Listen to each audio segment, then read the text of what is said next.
So welcome, everybody. My name is Bob Jacobson. I'm a physicist and from the College of Letters and Science, and I'm here to welcome you to Berkeley Writers at Work and to introduce our speaker. I want to say that you'll probably detect a tremendous smile on my face because I just love these kinds of events. I think this is sort of the core of what the Berkeley community is about. People who are doing things, people who are exploring new avenues, writers who are writing something that incidentally as a physicist I am incapable of doing, and willing to share them with their colleagues and talk about how they do it and the value of it. So our speaker today, who will talk a little bit, read a little bit from one of his books, and then be interviewed about his process, and then I think answer some questions from the audience if there's sufficient time, is Professor Edward Frenkel of mathematics. 20 years ago, he made the decision to come here from Harvard. I haven't asked whether he's regretted it, but let's assume not for a second. And in the subsequent time, he's published 90 papers with titles that range from On the Endomorphisms of Weil Modules over Affine Kac-Moody Algebras at the Critical Level to Google Should Not Be Allowed to Secretly Collect Private Medical Data, showing the range of Berkeley faculty and what they think about. I'm not going to make any comments about which of those two is more interesting. But he also has one which I think is fascinating, and I will now go read, called The Nobel Prize in Physics is Really a Nobel Prize in Math, published a few years ago. So that pretty much covers the range. He's also published 3 books, again covering an incredible range, from Langlands Correspondence for Loop Groups and its riveting successor, Vertex Algebras and Algebraic Curves, to perhaps one that's a little bit better known, Love and Math. So without any more to say, I'd like to welcome Professor Frenkel here. Thank you for doing this.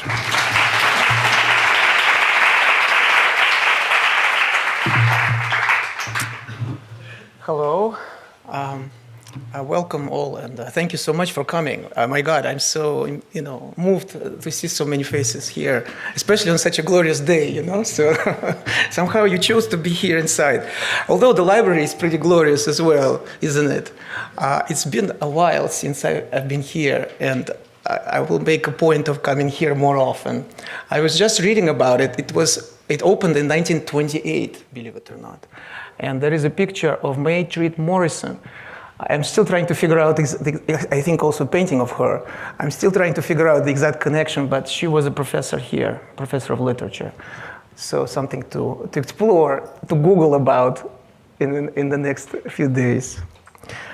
So it's a great pleasure to be here, and I was asked to, at the beginning, to read a little bit from something that I have written, I guess to set the tone. I don't want to make it too long, but I was thinking about it, so I decided not to read from the book Love and Math, but rather from 2 short pieces which I wrote. Both were published in 2015, one in the New York Times and the other one on the Huffington Post blog. And I think they kind of cover 2 sides of things that I like to write about, or things related to science and mathematics that I find fascinating. One is sort of the beauty and the mystery and the awe of mathematics and science, and exploration, the sense of exploration, the sense of wonder, the sense of the unknown. And the other is, kind of opposite side, is the dangers of applications of modern science and mathematics in technology, which is all around us. So if you don't mind, let me read a little bit from the first one. It is called the Reality of Quantum Weirdness. And it was published, you can find it on the New York Times website. It was published in February of 2015. And it's in the New York Times has this series of op-eds which is called The Gray Matter. They usually publish it Friday or Saturday. And it's sort of about weird stuff, related to science. And usually there is a particular article, academic article, which has been published, around which it sort of revolves. So that explains a little bit the setup. Okay, here it goes. And please tell me if I am going too fast, or if I'm not loud enough, if you can't hear me, because I'm a mathematician, so I'm a little bit nerdy, so I might just go into my own thing. Okay, In Akira Kurosawa's film, Rashomon, do you guys know this movie, Rashomon? It's one of the greatest. A samurai has been murdered, but it's not clear why or by whom. Various characters involved tell their versions of the events, but their accounts contradict one another. You can't help wondering which story is true. But the film also makes you consider a deeper question. Is there a true story? Or is our belief in a definite, objective, observer-independent reality an illusion? This very question, brought into sharper scientific focus, has long been the subject of debate in quantum physics. Is there a fixed reality apart from our various observations of it? Or is reality nothing more than a kaleidoscope of infinite possibilities? This month, a paper published online in the journal Nature Physics presents experimental research that supports the latter scenario, that there is a Rashomon effect, not just in our descriptions of nature, but in nature itself. Over the past 100 years, numerous experiments on elementary particles have appended the classical paradigm of a causal deterministic universe. Consider, for example, the so-called double-slit experiment. We shoot a bunch of elementary particles, say electrons, at a screen that can register their impact. But in front of the screen, we place a partial obstruction, a wall with two thin parallel vertical slits. We look at the resulting pattern of electrons on the screen. What do we see? If the electrons were like little pellets, which is what classical physics would lead us to believe, then each of them would go through one slit or the other, and we would see a pattern of two distinct lumps. You see what I'm saying? So they have two slits. You throw electrons at this wall with two slits. So they go through either, and then they get registered on a screen behind. So if they were indeed like pellets, they would go through one or the other, so there would be two lumps on the screen. But in fact, we observe something entirely different, an interference pattern, as if two waves are colliding, creating ripples. Astonishingly, this happens even if we shoot the electrons one by one, meaning that each electron somehow acts like a wave and interfering with itself, as if it is simultaneously passing through both slits at once. So, an electron is a wave, not a particle, not so fast. For if we place devices at the slits that tag the electrons according to which slit they go through, so kind of put a detector behind the wall to catch the electron through which slit it goes, thus allowing us to know their whereabouts, then the interference pattern disappears. Instead, we see two lumps on the screen, as if the electrons, suddenly aware of being observed, decided to act like little pellets. To test their commitment to being particles, we can tag them as they pass through the slits, but then, using another device, erase the tags before they hit the screen. If we do that, guess what? Electrons go back to their wave-like behavior, and the interference pattern miraculously reappears. There is no end to the practical jokes we can pull on the poor electron. It's not so bad, huh? But with a weary smile, it always shows that the joke is on us. The electron appears to be a strange hybrid of a wave and a particle that's neither here and there, nor here or there. Like a well-trained actor, it plays the role it's been called to perform. It is as though it has resolved to prove the famous Bishop Berkeley maxim: to be is to be perceived. Bishop Berkeley, of course, the man after whom our great university has been named. That's his famous maxim. To be is to be perceived, but actually, I don't know if you know the story. It's a beautiful story why the university was named after Berkeley. So I'll just leave it with you. Google it, you'll find it. There was a beautiful poem about going to the West, which was read at the first meeting of the regents of the university. And they were so excited because they came to the West, to the frontiers of the West, essentially. And that's why they called our university Berkeley. So it was kind of nice for me to name drop Berkeley in this article. I remember that when I was writing it. Anyway, it goes on, but let me switch to another one, so that we don't, so save some time. So this gives you an idea of what I see, sort of like the best of what science gives us, is this, mind-boggling and mind-bending sort of phenomena and effects which make us question our very sense of reality, of what's around us, of what life is about, what's going on, And that's where science can be our great ally. In other instances, though, it can be our foe. And I want to read a little bit from another piece I wrote, which I actually had great difficulty publishing in traditional outlets such as New York Times and Slate, and ended up publishing on the Huffington Post blog. You be the one to guess why the traditional publications kind of didn't want to have it. And I titled it simply, "Google should not be allowed to secretly collect private medical data." This is something that happened in May of 2016, so 2.5 years ago. And I feel as though it was kind of a forewarning of many other things to come.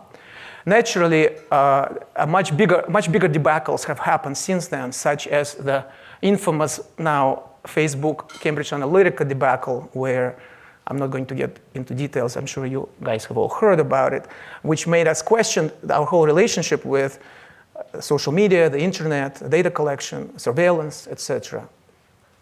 This was a relatively minor, one could say, incident.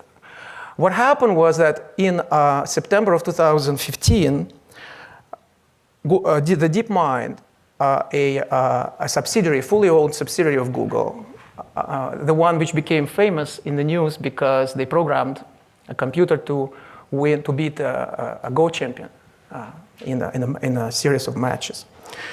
They had a secret agreement with the government agencies in Britain to collect 1.6 million medical records, or medical records of 1.6 million British citizens, without any consent, without letting them know. It was a secret agreement. And New Scientist broke the story in May of 2015, so many months later, and it was a big outrage. And so that's when I wrote this piece. We have grown so accustomed to vast collection of our personal data and breaches of our privacy by both government agencies and private companies that new revelations no longer come as a surprise. However, we cannot pass it over in silence the secret agreement made in September 2015, but first reported by New Scientist on April 29, 2016, giving Google subsidiary DeepMind access to confidential medical records of 1.6 million Britons. These records from the United Kingdom's National Health Service, NHS, apparently include such details as a person's full name, HIV status, results of pathology and radiology tests, past drug overdoses, and logs of their hospital stays, including who visited them and when. NHS has given assurances of anonymity for this data, but that offers little comfort. In fact, the agreement states that pseudonymization is not required, and besides, even anonymized data may be used to reveal private information. Concerns have been raised over why DeepMind needs such a wide range of data when its stated goal is to develop an app for the prevention of a specific kidney disease. Furthermore, the sensitive data are given to DeepMind without earlier informing patients of seeking their consent. Questions have been asked whether, in order to have access to this data, Google was obligated to receive a regulatory approval under a UK law. Google has not applied for such an approval and has argued that it was not necessary, but critics believe that, in fact, the law does require it. What makes this case especially troubling is that Google is the world's largest information technology company and one of the world's 2 biggest companies overall. Today, given our collective addiction to technology, Google wields tremendous power over our tastes, our behavior, and our future.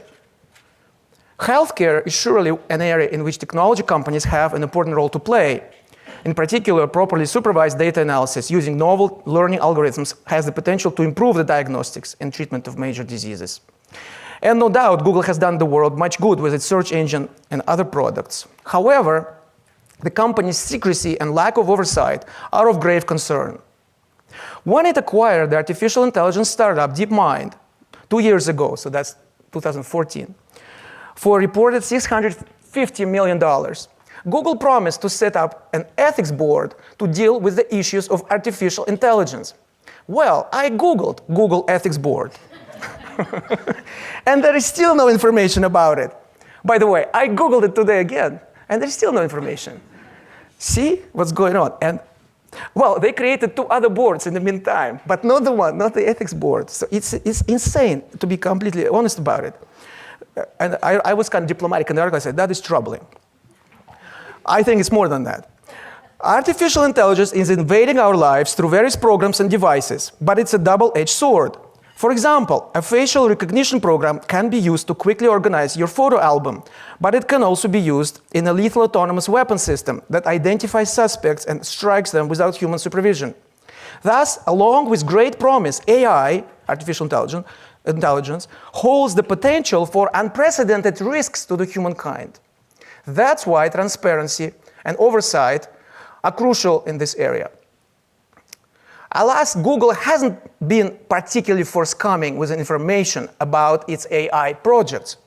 But here's what we know about DeepMind. Founded by 3 brilliant young scientists, the company was in the news recently because a deep learning algorithm, AlphaGo, it had developed, beat a human Go champion. No doubt an impressive achievement. Unfortunately, the company's CEO then proceeded to declare that DeepMind's algorithms could lead to a meta-solution to any problem. That is a wild exaggeration, given what we know about the limitations of such algorithms. As a mathematician, I can attest that although there are some elements of 20th century math in them, they are really based on 19th century mathematics, cleverly adapted. The math itself is beautiful, and I salute my fellow mathematicians and computer scientists pushing the boundaries of what such algorithms can do. But to believe that everything about life can be explained in this way is akin to the exuberance of an 11-year-old who has learned trigonometry and is so excited about it he thinks the whole world is trigonometry. Pure and simple, this is hubris. And I'm sorry to say, it is reflected in how DeepMind has acted in acquiring the medical data, not bothering to ask for people's consent, not following ethics rules and regulations. What these actions communicate is that DeepMind views people's medical histories merely as a bunch of data. It wants to feed into a learning algorithm the same way it used the old Go games for training the AlphaGo algorithms. And if a company treats people as pieces of a board game, why should it care about privacy and ethics? Well, that is precisely why we should care. Why we shouldn't give DeepMind and its parent company a free hand in using our private data without proper supervision. Unlike a human, a company is an algorithm set to maximize a utility function, profit. Therefore, companies often become secretive, evading oversight. But we shouldn't set the bar low.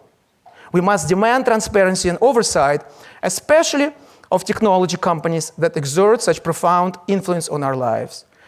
Ultimately, it all depends on us. This is not about robots and algorithms. It's about us, humans. It's about who we are, who we want to be. So it continues a little bit, but I think probably enough to give you a gist of what this is all about. So, thank you. By the way, the story is still ongoing because a year later, the UK Information Commissioner's Office released a report saying that, in fact, Google, through DeepMind, failed to comply with the appropriate laws. They did not ask for any punitive measures, unfortunately. So but at least it's out in the open. We know that it was wrong. And so I hope that as we speak more about it, such as today, we will encourage these companies to come clean and to provide more transparency, accountability, and oversight. All right. What do we do now? Yes, please. Okay.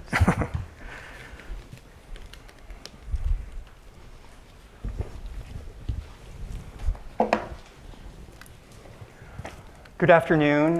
My name is John Levine from the College Writing Programs, and I want to welcome everyone to Berkeley Writers at Work. I want to thank the Morrison Library for hosting us in this lovely space.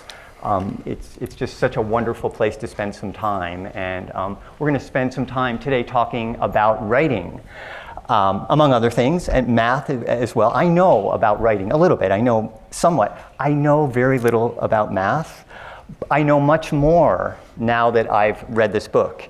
And it's just a pleasure to have you here. I have an agenda. I'll just put it out right up front. I want to find out, I know how humanities people think about writing. I don't know how mathematicians, how STEM people think about writing, and if there is a difference. So if we can start with that, since you are both a mathematician and a very fine writer, can you speak to that question? Please. That's a good one. Yes. And by the way, I want to thank you, John, for inviting me. It sort of came out of the blue, this invitation. I was like, whoa, I didn't even know, but such a program exists now. For sure, I know, and writing program. And of course, I said yes right away. I was honored. I am honored to be here, and especially after looking at the list of names of people who participated in this program in the past. Why did I start writing? So it's interesting. I had thought about it, so I can give you kind of a short version of it. What interested me in mathematics from the beginning is the sense of unity, which is unfortunately somehow often lost. And I think this is sort of normal. It's normal. It's one of the movements of life is to try to unify and connect. And the other movement of life, so with one hand we unify and connect. With the other hand we try to fracture and split and break into pieces and look at the pieces and try to reassemble.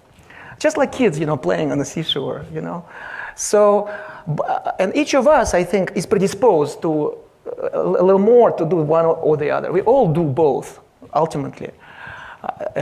But we are predisposed to one or the other, and I feel as though, for me, the predisposition has always been more to bringing things together rather than taking them apart.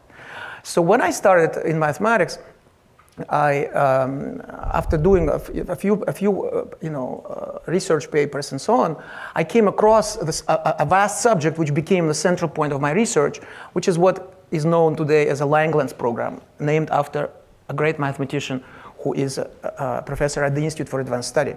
You can read more about this in my book, for example, and online.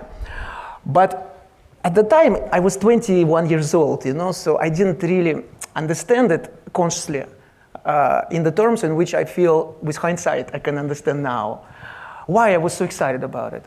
The purpose of the Langlands Program, the idea of the Langlands Program, is to see these hidden connections, hidden commonalities between different subjects of mathematics which seem to be far apart, such as number theory analysis, geometry, etc. And these days, in fact, these ideas have propagated to quantum physics. So my research has been lately on the interface of mathematics and quantum physics connected to the Langlands Program. Mm-hmm. So, but now, if I am interested, then I wanted to learn about each of those fields to really understand how to connect them. And then what I found is that there are very few people who knew, there are many people who knew number theory, but then they wouldn't know analysis, or they knew analysis, didn't know geometry, and so on. And I somehow took it upon myself. I found it very interesting to go and share what I learned with other people. So I would give talks, I would write survey articles, and so on. So that was the first impulse of writing, because then, okay, it was still academic writing, it was still mathematical papers. Right. But they were papers addressed to people across the subfields of mathematics. And I found it very interesting. So my next level was to communicate to physicists, because then kind of physicists came into the fold of the Langlands Program as well, because of the connections discovered in physics, quantum physics. So then I was there to explain to physicists what mathematical Langlands Program was about. I was there to explain to mathematicians what physicists are up to. So then, of course, the natural step after that was to go out of the scientific audience. And that's how the Love and Math came about. So making connections. That's been your goal. And do you think that comes out of your mathematical mind, for lack of a better term, making these connections between these various theories, these various fields, and then to connect to different people, different groups of people? Yes, in some ways, yes. But I think more so it's the opposite. It's the opposite impulse. Because mathematics, the way I see it now, is why did I go into mathematics to begin with? You know, in part because I like the rigor, the subjective quality of mathematics. You know, Pythagoras' theorem was discovered by Pythagoras 2,500 years ago, and many others at the same time or even earlier. And it still means the same to us today as it did to Pythagoras. It still will mean the same 2,500 years from now. You know, it's x squared plus y squared equals z squared. It's not like next year it's going to be z cubed. It's still going to be z squared. There is something very special. You know, sometimes I say, if Leo Tolstoy, you know, since I'm Russian, so it's kind of natural to make analogies with Russian authors. If Leo Tolstoy did not write Anna Karenina, there is no reason to believe that someone else would write the same novel. Yet, if Pythagoras had not discovered Pythagoras' theorem, we would still have the same theorem. So there is this quality of endurance, this quality of eternal knowledge. And it's kind of a black and white. It's true or false. And I was drawn to this, in part because I didn't like the uncertainty of the real world. Mm-hmm. And I wanted something where I could just hold on to something and grasp something, say, this is true and this is false. I was very comfortable in that pure intellectual domain where there was absolute certainty. So now, from that perspective, writing is the opposite. Writing is more quantum in some sense to me. You know, it's when you are, it's you and a blank piece of paper. What's going to happen? It's like the electron goes through the slits. Right. Which slit is going to go through? Right. One or the other or both? We don't know. So to me, it was a way. It was a taste. It was the first taste of uncertainty where I was kind of reluctant and afraid to step out of a comfort zone of my subject.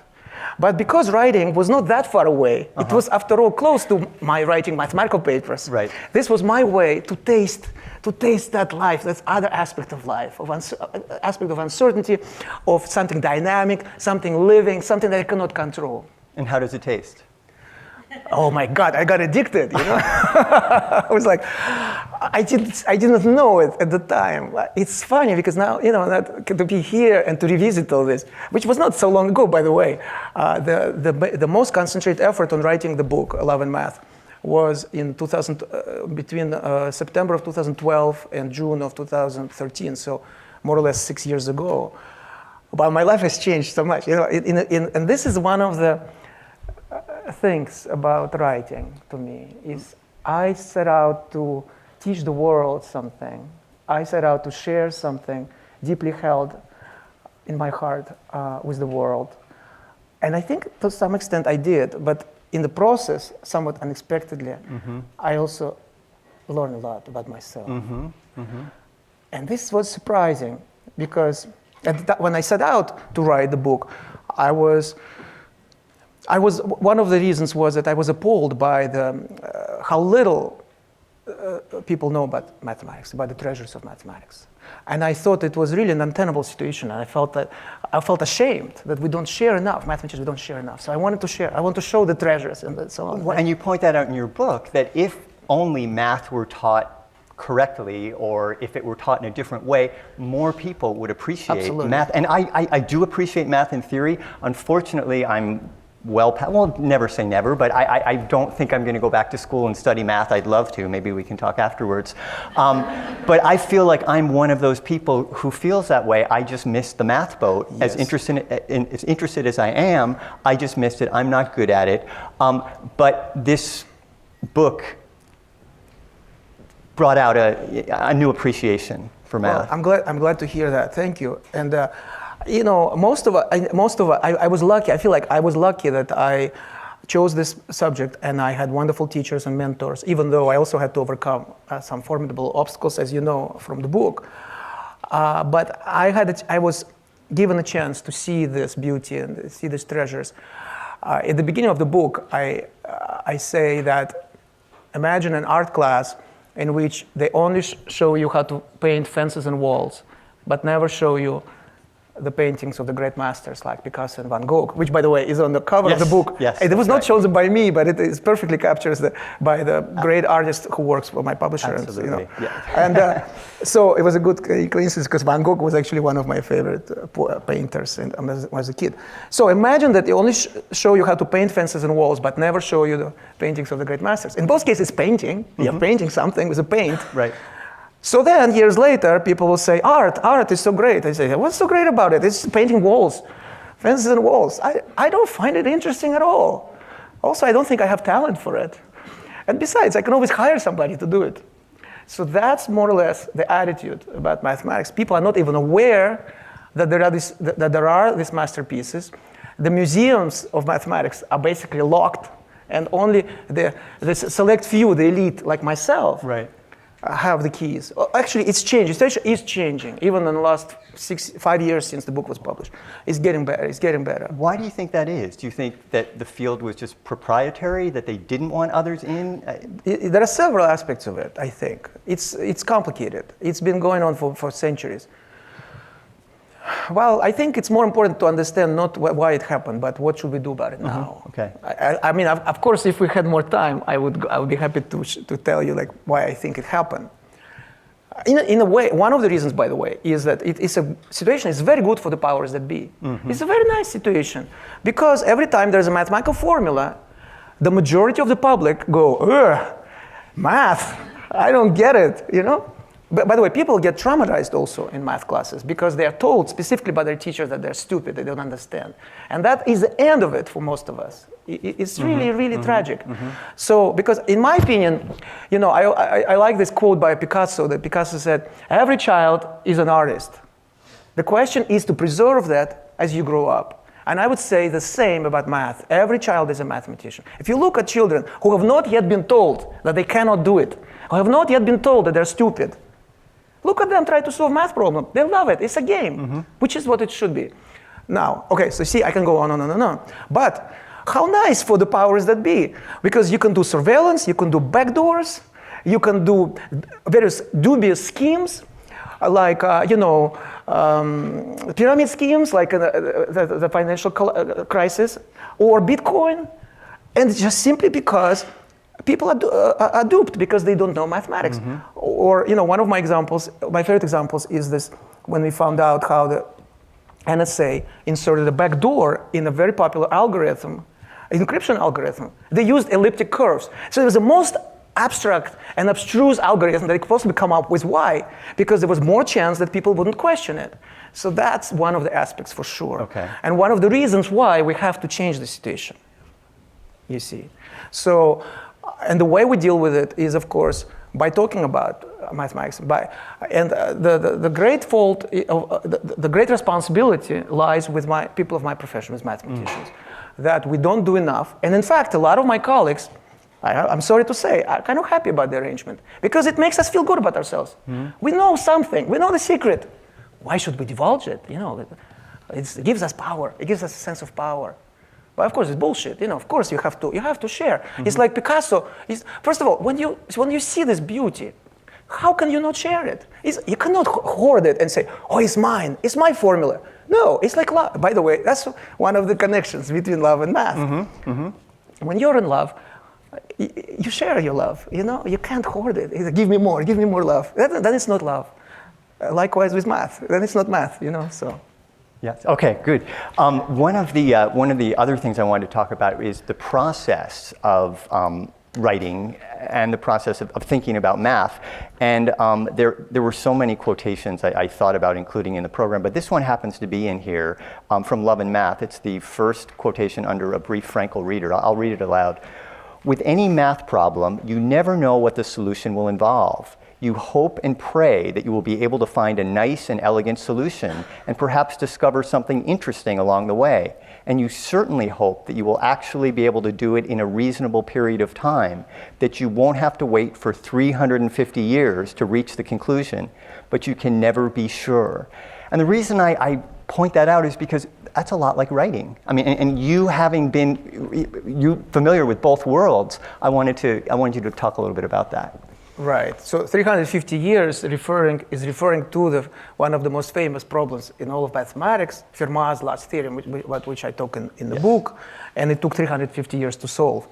And the last sort of steps were done by a mathematician, Andrew Wiles, who basically for 7 or 8 years of his life was exclusively working on this topic without knowing that whether he would be able to succeed, and in secret. He didn't want to tell anybody. Which is something, by the way, which our academic system certainly doesn't encourage, because the academic system encourages us to publish and so on, and do things which are more safe. So that also brings me to perhaps correct a little bit what I said earlier about certainty in mathematics. Yes, okay. So on the one hand, there is a certainty about the knowledge, of mathematical knowledge. This is true, this is false, and so on, right? But there is already an inherent element of uncertainty when you do mathematics, when you talk about mathematics as a human activity. For instance, when you set out to solve a problem which has not been solved, you cannot, in principle, be sure whether you'll succeed or not. But for some problems, though, it's more safe. They feel more safe. They feel like, yeah, okay, I don't know how, but I pretty much know the methods, the tools, and I'm pretty sure, 99% sure that I will solve it within a year or within a month or whatever. But there are problems which are not even like that, you see. And so in that sense, that's also another way in which we get the taste of the uncertainty of being a mathematician. That's true.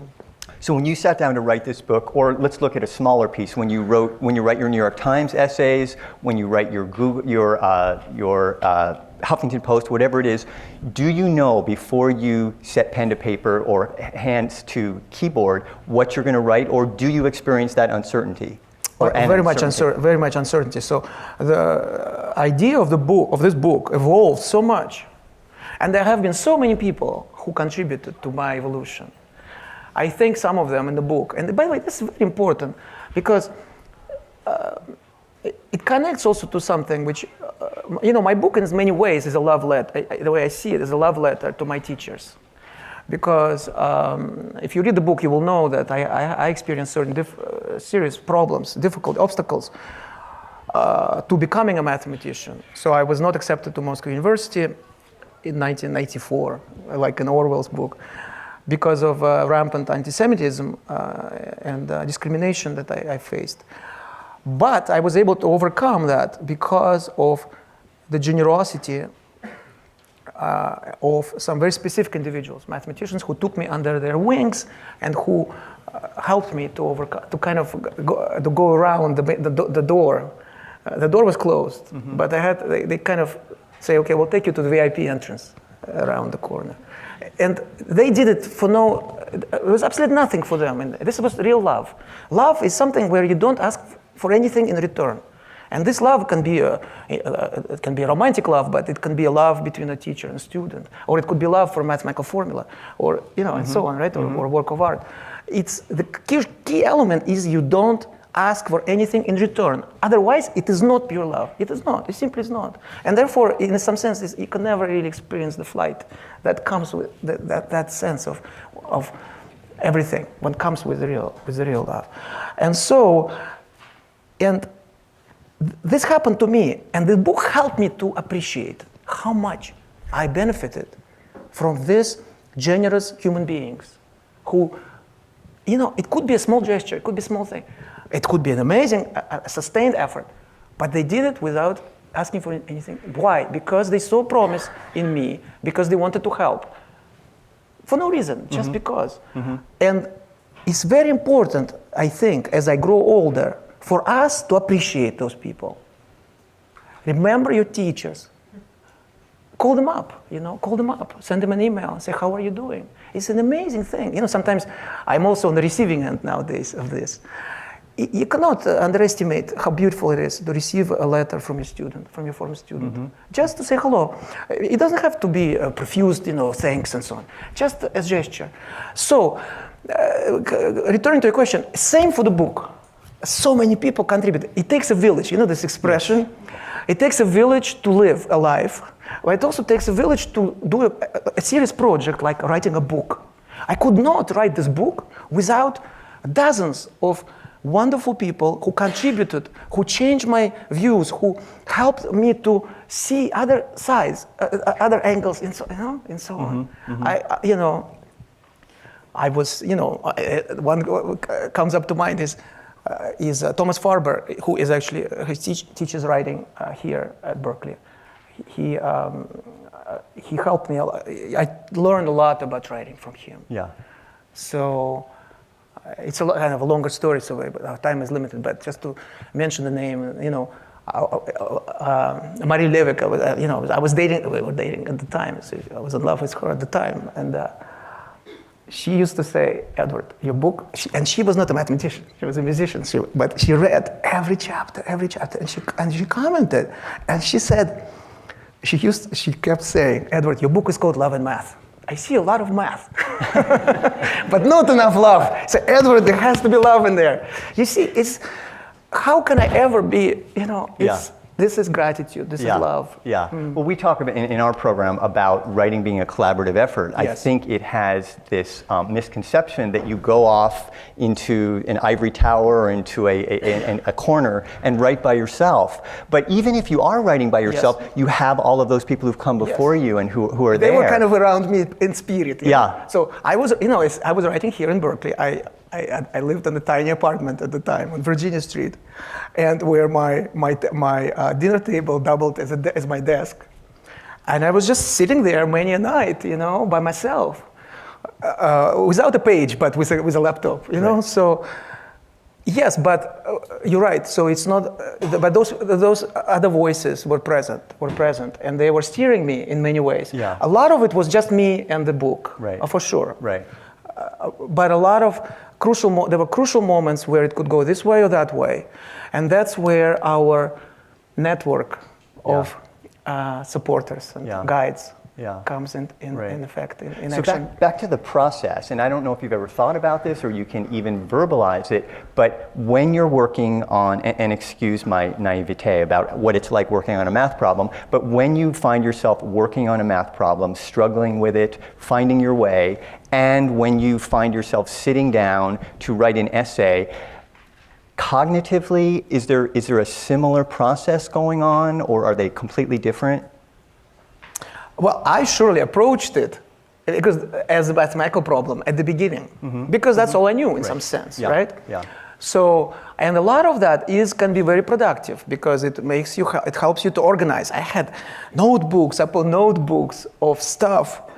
I even had every time I would find a nice word, I had like a page with like nice words, I want to use this one. I use this one. Yeah. And especially, not being a native speaker, and I wrote it in English. So it was that was a slight challenge of that too. So, but also made me appreciate the words more. Perhaps if I were a native speaker, maybe I wouldn't look at those words as this kind of little treasures either. Yes, so it helps to organize your thoughts. So in other words, there is a certain work process which is already in place. Then you follow that, but then the trick was to then break it up and go further. Go further. Because otherwise it would be a book I don't think it would touch.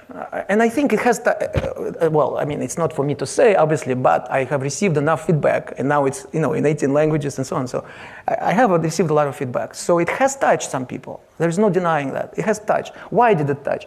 It did not, my opinion, it did not touch because of the words themselves. Something else came through between the lines. And it's too trite to say from the heart or whatever, because it's so overused, that heart, we say heart all the time. But in this case, it came from the heart. It was a sincere effort. I was a very reticent guy. You may not, see that now. But I was a very reticent guy. I was very closed. I was shy. And I did not want to open up to anybody, even in relationships, I wouldn't share information about myself. I was very uncomfortable when people start talking about me, about my life, what's really deep inside. I don't want to deal with it. So, but I wanted to open up. So how could I could open up to mathematics. I could open up to writing. I could allow, that was one channel through which I could truly be myself, you see. And so that's the way in which that experience of writing can be truly transforming and transformative for the writer. You enter as one individual and you leave as totally different person. Thank you for saying that, and all of our writing students who are here. You heard this from this esteemed mathematician. Writing is transformative. Edward Frenkel has said. Yes. Not that I'm keeping count, but in our conversation, you've used a number of analogies to make a point, and you also do it in the book as well. So my question is this something you're doing as a courtesy for the non-math audience? Yes. Is that how you as a mathematician, I won't ask you to speak for all mathematicians. Both, yes. Okay. Very good. That's okay. a very good point, which I haven't heard that. I want to credit one of my students. They pointed that out as well. That's a very They good noticed point. that, yes. Very good point. I haven't heard this articulated so well. Which absolutely, I am when we do mathematics, I think it's universal. When I speak to my colleagues, and when we give presentations at our professional meetings and so on, we often use analogies because it helps you to understand. I mean, in a sense, what is this all about? It's about stories. We love stories. So yes, of course, yes, you can have theorem, proof, corollary, and so on, but it's boring, and it doesn't really stay with you when it is accompanied by a story. It's has a much bigger chance of penetrating through the barriers of misunderstanding. So it is natural to us, I think all of us, to use analogies, especially when you do something so abstract as mathematics. Yeah. So therefore, for me, it was very natural to use that as a tool. Right. But also, I knew that explaining the details was not really that important.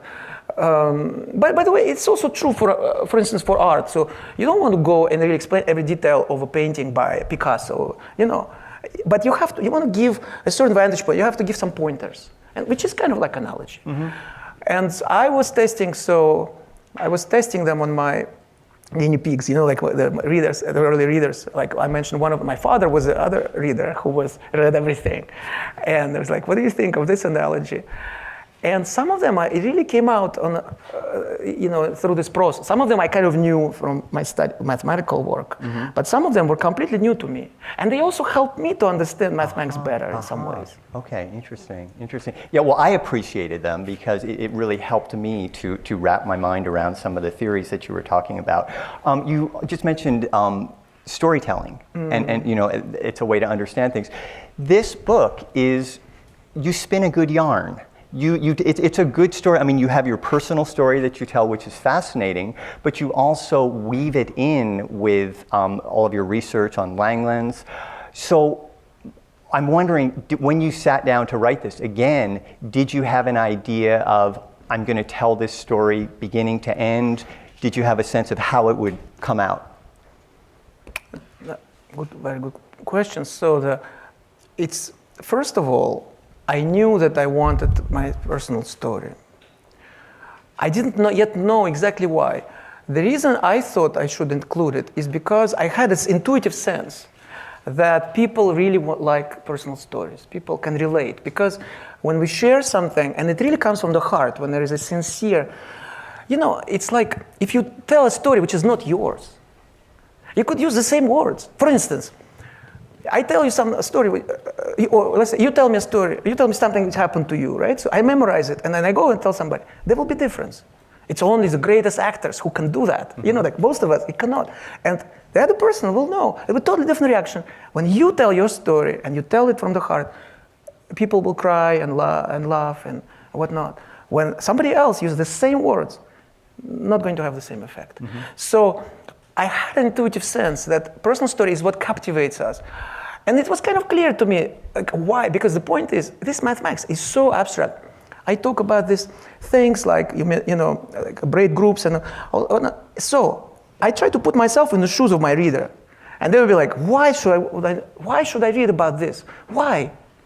There's so many things.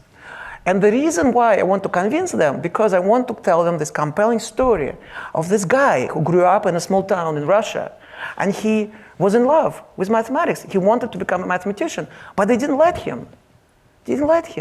But he loved it so much that he was able to overcome it. So when we get to that point, and that is a universal story, overcoming obstacles, the hero's journey. Mm-hmm. So if you read Joseph Campbell or Carl Jung, from whom it really came, hero's journey, it is an archetypal story of a hero who goes out to kill a dragon. and he comes back, or she, it could be heroine as well. So when we get to that point, the reader says, okay, so what happened next? Oh, so guess what? So he started doing this stuff. See, it's completely different. If I just started with braid groups, and this was my first mathematical problem. So if I did not have to suffer through all this ordeal, if I didn't have to fight to get to that point where I could work on this, you see? Right. Like, how much is it worth? Yeah, it could be the same mathematical theorem, but who cares? Who cares? But it was earned. You see, right. It was earned because I had to fight, I had to struggle, I had to make an effort, I had to overcome. And when I did, I felt that I earned a little credit from my reader, that I could tell them a little bit about the math itself. What was it that this guy was so excited about? It was this. Yes, right. And that's what I appreciate about the book. And you offer a guide for the reader. I don't know if you did this at the end, but very generous of you. You say there are certain chapters, and you point out the chapters that might be math heavy. And I saw those, and I made a note, and I said, I'm going to skip those. But I didn't. I went That's right totally through them. legitimate. But I didn't, because you gave me that encouragement, because the story's still there, and I did it, and it was a challenge, and I felt proud of myself for doing this. And I want my daughter to read this, who's a high school senior who's very good at math, but that's another story.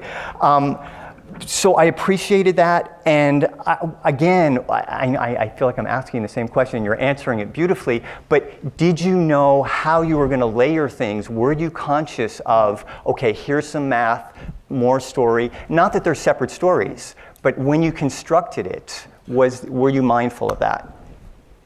Well, there were a few sort of milestones. There were a few things that I wanted to talk about the Langlands program, which, by the way, when I just started writing. So how it came about? I was like, I want to write this book in which, first of all, I will tell my personal story, and in particular that part, which was very important to me, which I had never shared, of overcoming that obstacle. But also to talk about the Langlands program, this beautiful archipelago of knowledge, which is completely hidden. Nobody knew about it.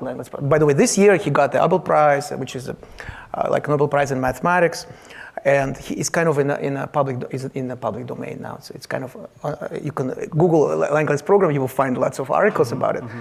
6 years ago, nobody knew outside of mathematics what the Langlands program is about, and I thought that was scandalous. That we have to talk about it. So I wanted to talk about this, but I wanted to do both, and I started writing, and at some point, I went to New York in January of 2012 because I was invited by Columbia University for a semester to be a visiting professor. And I was like, great, this is a perfect time because publishing is based in New York. So I thought, okay, so now all the publisher will fight over this manuscript. Boy, was I wrong, So through some friends and so on, I got in touch with agents because I you have to first get to an agent. It's a very structured thing. You cannot go directly to publisher. They'll be like, no, come on. It's kind of like bad manners, It's like you have to go to an agent. An agent presents to publishers and so on. But I always do everything in the wrong way. So as it turns out, you're not supposed to even write anything. You have to first write a proposal and then find an agent. And the less you write, the better, because otherwise they get nervous. Because the agents and the publisher, maybe we should stop the video because it's a well-kept secret, in the publishing industry. They all want to participate in the project.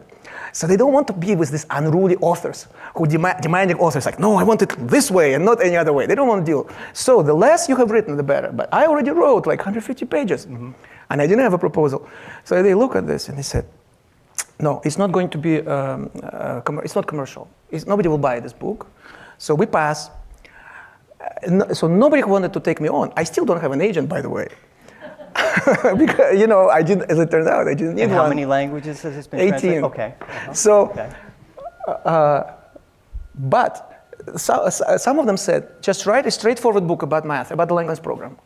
Then we'll publish it. It will be one of the, popular books in math. But the autobiography, nobody likes autobiographies. you know? So luckily there was a guy, T.J. Kelleher, was an editor at Basic Books, which, by the way, Basic Books is a fantastic publisher. They published Escher, Gödel, Bach, which many of you may know, and so on. They publish kind of unusual books, but it's a very good publisher. And so I was lucky to be introduced to him by a friend of mine, Eric Weinstein, who knew TJ, and TJ looked at it and he said, and he invited me to his, and basically he made me an offer on the spot. Which, you know, okay, I'm kind of like a professor now, sort of senior figure, so I can, you know, say things to students, you know, like from my experience.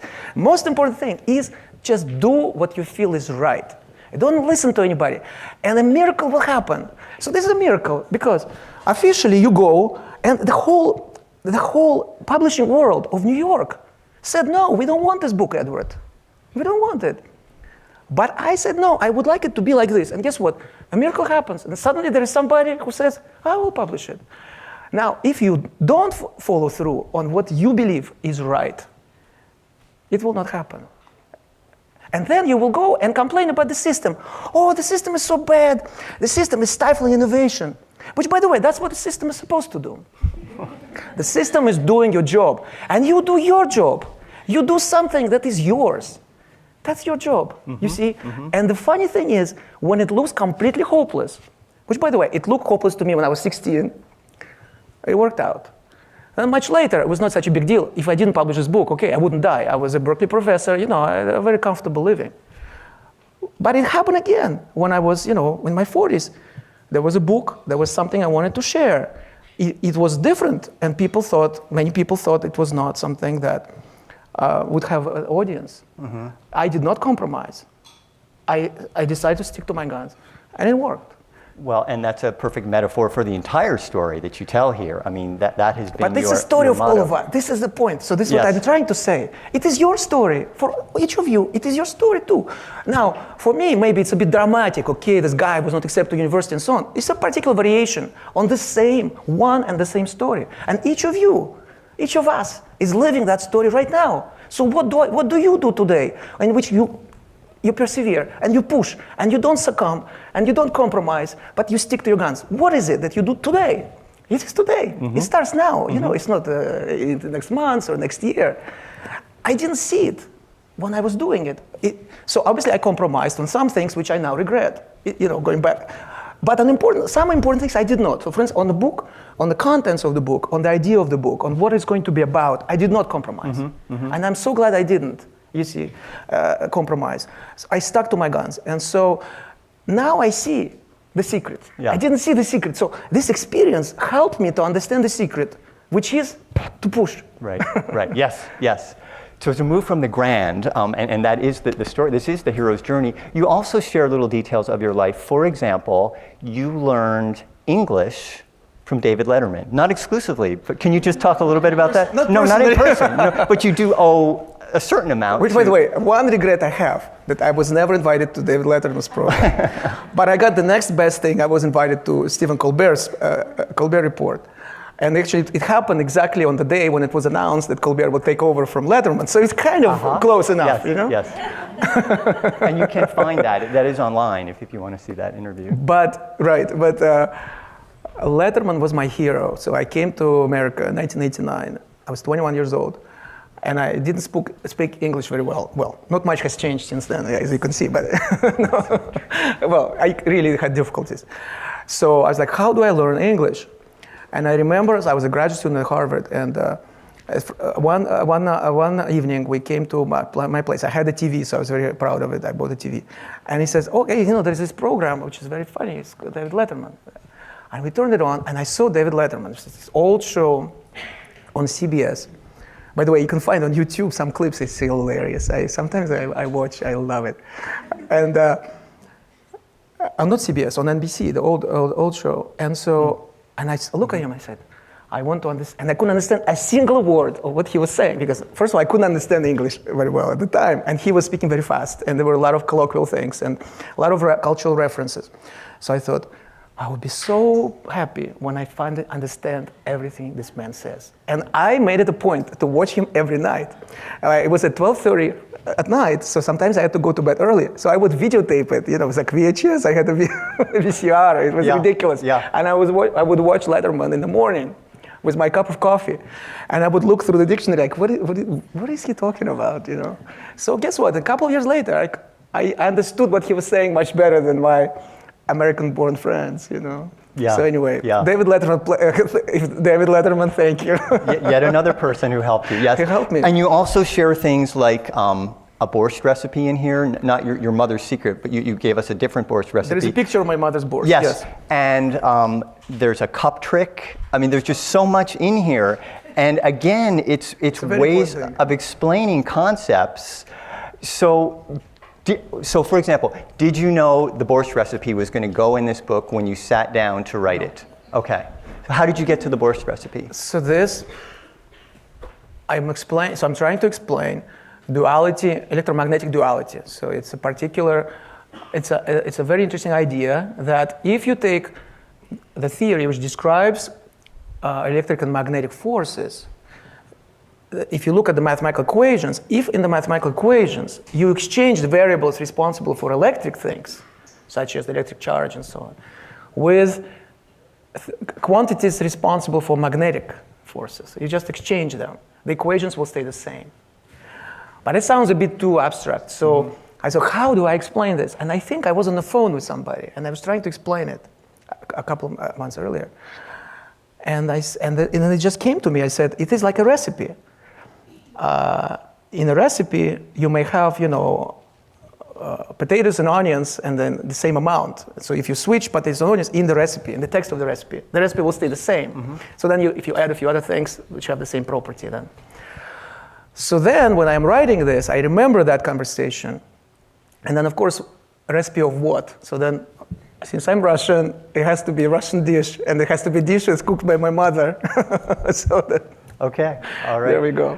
I have so many other questions I want to ask you. Can we move a little bit to your writing process? Do you have to be in a certain place, a certain time? What is the ideal writing situation for you? Yes. It has to be quiet. It has to be quiet, I think. But like I said, I was writing. Most of it I wrote in my tiny apartment at my dinner table. On my MacBook Air. But sometimes I would listen to music. Sometimes I would listen to music. So it has to be. I think one has to concentrate. What kind of music? Oh, at that time I was mostly listening to like house music and electronic dance music, which is kind of funny because some of it. Like I wouldn't listen to it now if I were writing something, but at that time it kind of gave me this boost of energy. Do you listen to music when you're solving a math problem or tackling a math problem? Not when, and likewise with the book, only when. So at some point it gets to the issue of skill of actually writing and rewriting. So and it's slightly tedious. It could be slightly tedious. Yeah. Just kind of honing it, and improving it and so on. That's where music could be helpful. But when I am at the creative stage, on the stage of the uncertainty, when I'm the electron who doesn't know which slit is going to go through, I prefer complete silence. Okay. Since you mentioned rewriting, how is rewriting different? How is that a different process for you than writing? Are you in a different headspace when you're rewriting? Yes. No, but that's more like that's more like an effort. So this is the thing also, which I didn't realize. For instance, when you make a discovery, I didn't realize this thing consciously at the time, but now I can see it very clearly. Let's say mathematical discovery. So we're talking about the most cerebral subject of all. Now, what is the process of discovery of new equation, of a new idea in mathematics? It is tempting to say that I gain knowledge, and then I start applying this knowledge. So then it kind of looks like an algorithm. So I do this, and I do that, and this. And the question is, what's the difference then between a human mathematician, and a computer? Why wouldn't a computer do the same thing? And the answer is that actually, at the moment of discovery, the thinking stops. It used to sound, now it doesn't sound strange to me, but it used to sound very strange. Because I used to think that the more I think, the more I get. But in fact, it's the opposite.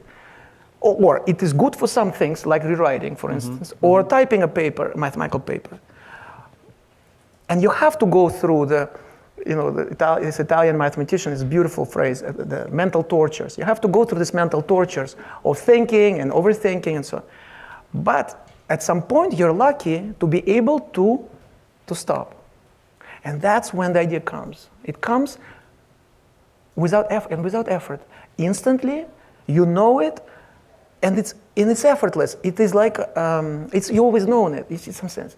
It's hard to explain in words precisely because it is nonverbal. You see? And so, to me, that is the difference between the creative stage of writing, where in some ways, you're just allowing yourself to express yourself or whatever. There is this magic, there is some mystery in it which can never be captured by words or by thinking and so on. And that is why I think we are so, people who get to writing and so on, if you do something really, if it's a sincere effort, one way or another, you will feel it, I think. It doesn't have to be a long form like a book. It can be something smaller. You will feel, and this is what I think we love about it, and why we come back to it, is because it helps us to experience that levity, that flow state, you know? Now, rewriting for me is not flow state. It's more like, okay, so now technique comes in. So now how do I make it better, make it more articulate? How do I make it more succinct?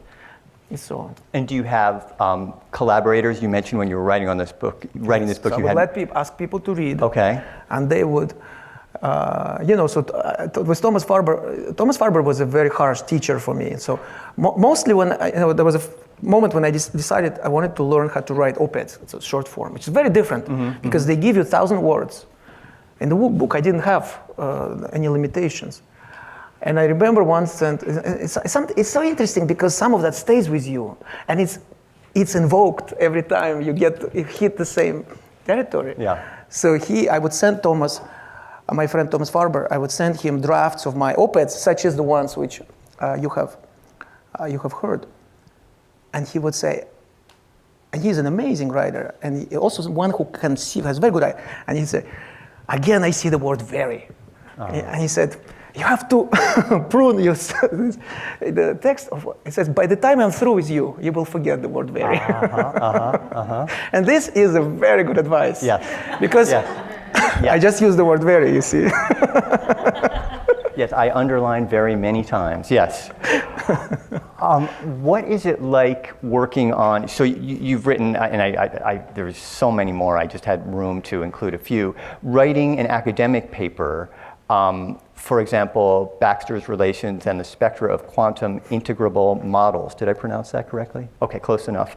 And you work with other people. What is the process? Are you actually writing together? Is it part you do part, the other person does part? It depends. Okay. I mean, I have written 90 papers like that, plus 2 academic books, not counting Love and Math, which were mentioned earlier. So, and I like to collaborate. So most of my papers are actually collaborations. But each time it's different. It's very interesting how it's done. So it's really hard to find a common element. Okay, there's no one way. My last question, and then I want to open it up to the audience, is you are a professor, you're a teacher. Do you talk to your students, do you have time to talk to your students about writing? Is writing, well, I'll say it. Do math people need to know how to write? Yes. Okay. Absolutely. Yeah, and we are not good at it. I mean, and we have a very serious problem in my subject, which we kind of keep it quiet for now, but I don't know for how long we can keep. But we are losing the ability to communicate with each other.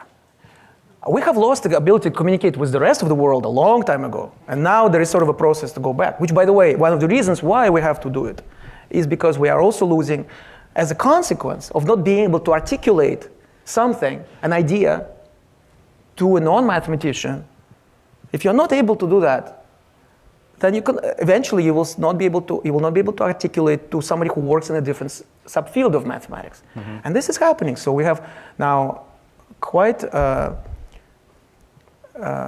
serious situations where there are mathematical papers where you have groups of people, some of them say this is correct and represents a new crowning achievement, and others say it is false, or we don't get it. And it's kind of, we are at an impasse in a few places, few situations like that in my subject, in mathematics, in a way which I think we have never been before. And I think the reason is that one of the ways in which we could get out of this situation, unfortunate situation, is by improving our writing skills. And is that being addressed from your perspective? Not enough. Well, we are addressing it right now. Yes. Right. How many math majors are here, by the way?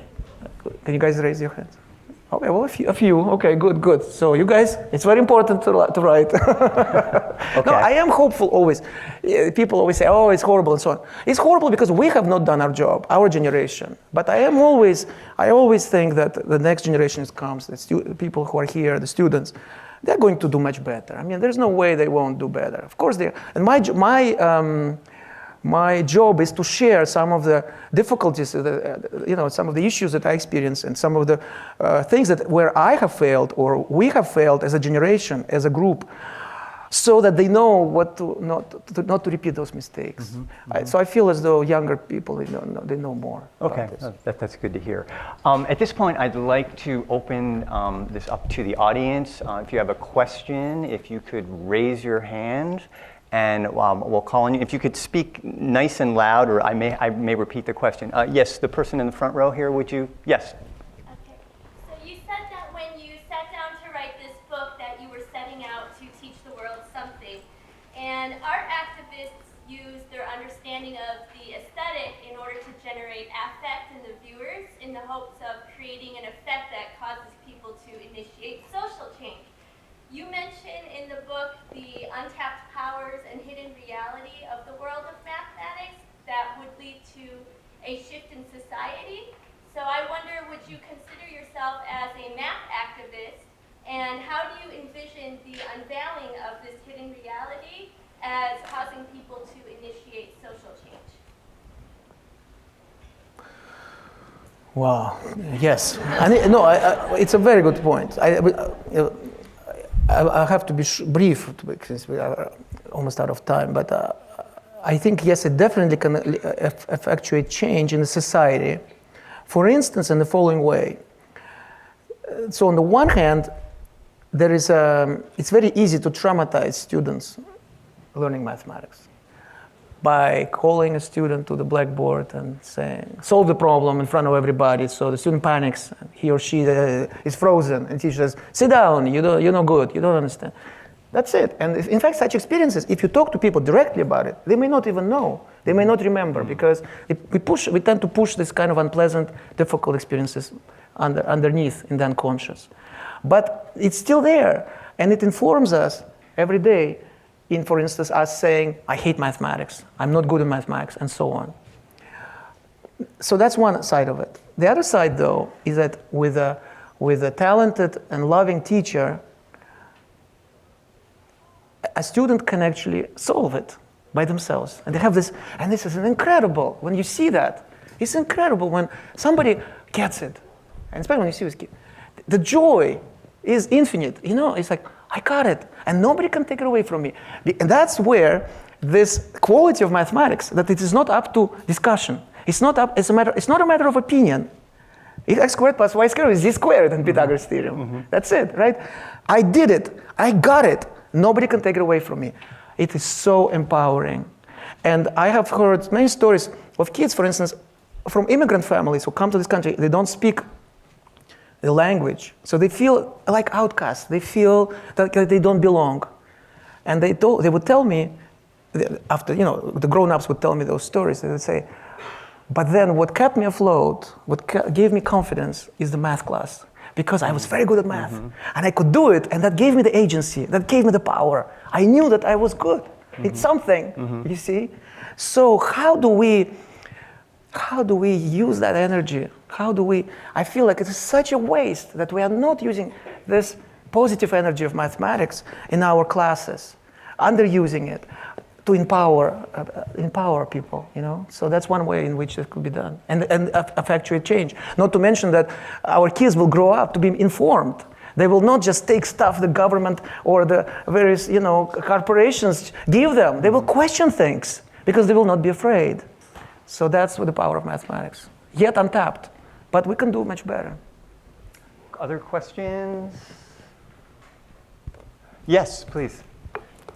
I remember you mentioned how the public should be more informed about use of technologies such as elliptic curve cryptography Yes. or artificial intelligence, yet the mathematics behind those technologies is very complicated. So do you still hope that we can improve the public's mathematical literacy so we can at least gain a basic understanding of those technologies? This is a question about mathematical literacy, just Right. to make sure that everybody can hear that. So I have no illusions that, you know, 90% of whatever, or majority of our electorate would know what elliptic curves are specifically. It's not, and that's not the goal. People know about art without knowing the details. People know about music without knowing, not being able to recite by heart, you know, the names of the pieces of Bach or Beethoven or Mozart. And yet they know that they exist and so on, and they have a certain, most of us educated people, we have a certain basic understanding of what this is about. And that's what I think can be done and should be done in regards to mathematics. Because after all, mathematics is our heritage, it's part of our cultural heritage. It's just what we have done in some ways I think it's a historical accident. We just kind of like took the wrong turn at some point with our math education. And there we go, like 200 or 300 years later, we are here. But it doesn't have to be this way. So, for instance, in the case of elliptic curve cryptography and the way it was misused, today's situation is that you cannot even have a conversation with most of our electorate, so to speak, you know, on this, because the reaction of most people is, unfortunately, I don't want to hear about it because it's math, and I hate math, and I'm not good at it. So, next subject, you know? So, that's what we have today. But imagine a world in which I'm not afraid to speak about it. I appreciate the fact that I don't know the details, but I have heard something. For instance, you know, in biology and physics, things like DNA and evolution and elementary particles and the Higgs boson, they're very much in the air. Now, does everybody know what Higgs boson is? No, but you've heard about it. You're not afraid. You're not going to run away. If I say Higgs boson, it's like, oh my God, I have to run away. I cannot deal with it. But if I say elliptic curve, most people will run away. Mm-hmm. So why? Because physicists have done biologists have done a much better job sharing these ideas, number one. Number two, it is ostensibly closer to our lives because we're talking about our bodies, you know, DNA, or we're talking about the solar system, right, and atoms and so on. Yeah. Mathematics appears to be very abstract and not connected to reality. But guess what? It is now through social media, through computers, through internet. It is just as much integrated into our lives as atoms and DNA. So there is no excuse anymore not to know and to be afraid, because fear is the worst factor. Right. The fear is what allows manipulation and misuse. Yeah, and as you point out in your Google piece that you shared, we have time for one more question. Yes, in the back, and could you speak up, please?